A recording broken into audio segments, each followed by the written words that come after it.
A datação radiométrica é a nossa principal ferramenta para entender a imensa idade da Terra e de tudo que nela existe.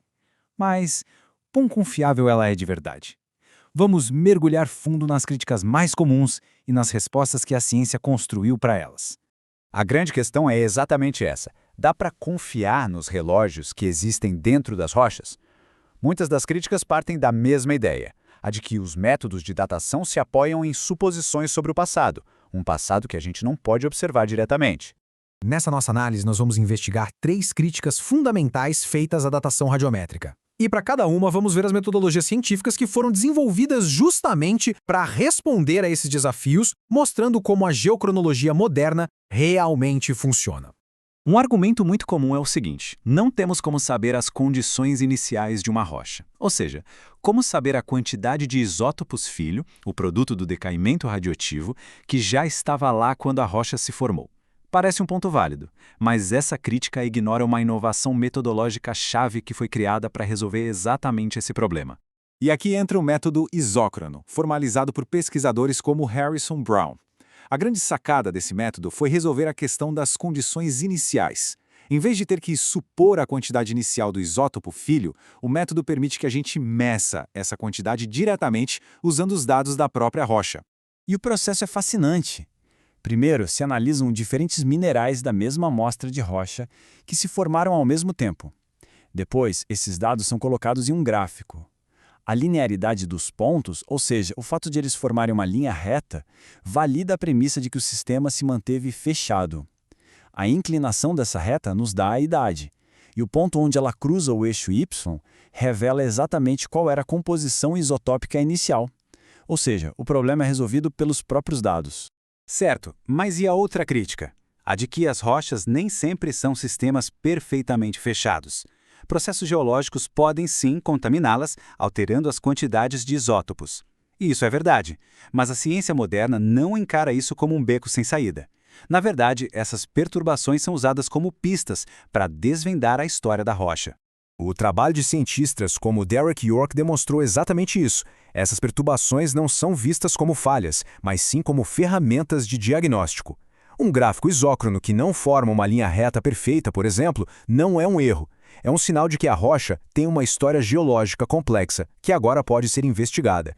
Agora, a gente chega na alegação mais drástica, a de que as próprias constantes fundamentais da física, as taxas de decaimento, podem ter mudado no passado. A hipótese aqui é que talvez bilhões de anos de decaimento radioativo tenham acontecido, na verdade, num período muito curto de tempo. Só que essa hipótese tem uma consequência fatal. Como argumentou o geoquímico Gerald Wasserburg, ela viola princípios básicos da termodinâmica. A liberação de energia de um decaimento tão acelerado teria gerado uma quantidade de calor imensa, incompatível com a existência de vida e com o registro geológico que a gente observa hoje. Bem, saímos da teoria e agora vamos analisar a prática. Vamos dar uma olhada em alguns estudos de caso específicos que são frequentemente citados como a prova de que os métodos de datação falham no mundo real. Esse é um exemplo muito famoso, e à primeira vista parece uma contradição devastadora. Uma amostra de lava recém-formada que resulta numa idade de milhões de anos. Mas esse caso revela mais sobre a aplicação correta da metodologia do que sobre falhas no método em si. O ponto crucial aqui está na premissa do método potássio-argônio. Ele assume que todo o argônio na rocha foi produzido pelo decaimento do potássio depois da sua formação. O problema é que lavas muito recentes podem conter o que chamamos de argônio herdado do magma original. Então, o resultado não indica uma idade antiga, e sim uma contaminação inicial. Como demonstrou J. Brent Dalrymple, foi um caso clássico de usar a ferramenta errada para o trabalho. Acontece algo parecido com a presença de traços de carbono 14 em amostras muito antigas, como o carvão ou diamantes. Em tese, elas deveriam estar livres desse isótopo, e isso é frequentemente usado como argumento para uma Terra jovem. No entanto, existem explicações bem estabelecidas para esse fenômeno. Instituições como a Unidade de Aceleração de Radiocarbono de Oxford já documentaram esses fatores extensivamente. Pode ser uma contaminação mínima durante a coleta, a produção de novo carbono 14 por radiação natural dentro da própria rocha, ou simplesmente os limites do equipamento de medição. Nenhum desses fatores é um indicador de idade jovem. Ok, mas e quando diferentes métodos de datação aplicados na mesmíssima rocha dão idade diferente? Isso não seria a prova de uma falha? Bem, a perspectiva científica vira essa questão de ponta cabeça. A discordância não é um ruído, não é um erro. Pelo contrário, ela é um dado valioso que nos conta a história daquela rocha. Para entender isso, é preciso conhecer o conceito de temperatura de fechamento, formalizado por Martin Dodson. A ideia é que diferentes relógios radiométricos são ligados em temperaturas diferentes. O sistema urânio-chumbo, por exemplo, começa a registrar o tempo em temperaturas altíssimas, quando a rocha cristaliza. Já o sistema potássio-argônio só começa a funcionar quando a rocha já resfriou consideravelmente. Por isso, idades discordantes permitem mapear a jornada térmica de uma rocha ao longo do tempo geológico. A diferença entre a idade da cristalização e a idade do resfriamento pode revelar o quão rápido a rocha subiu à superfície ou se ela passou por um evento de reaquecimento no meio do caminho. Finalmente, vamos abordar a alegação de que a própria idade da Terra é baseada em um raciocínio circular, que usa meteoritos como uma suposição arbitrária para chegar a um resultado. A idade da Terra, estabelecida por Claire Patterson em 1956, não deriva de um único ponto de dados ou de uma única suposição.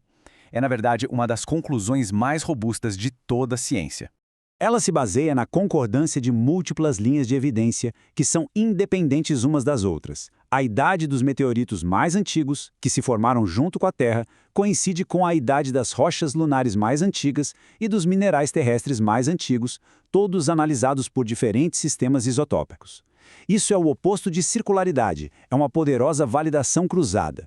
Então, o que esse padrão de sempre abordar as críticas e respondê-las nos diz sobre como a ciência realmente funciona e progride?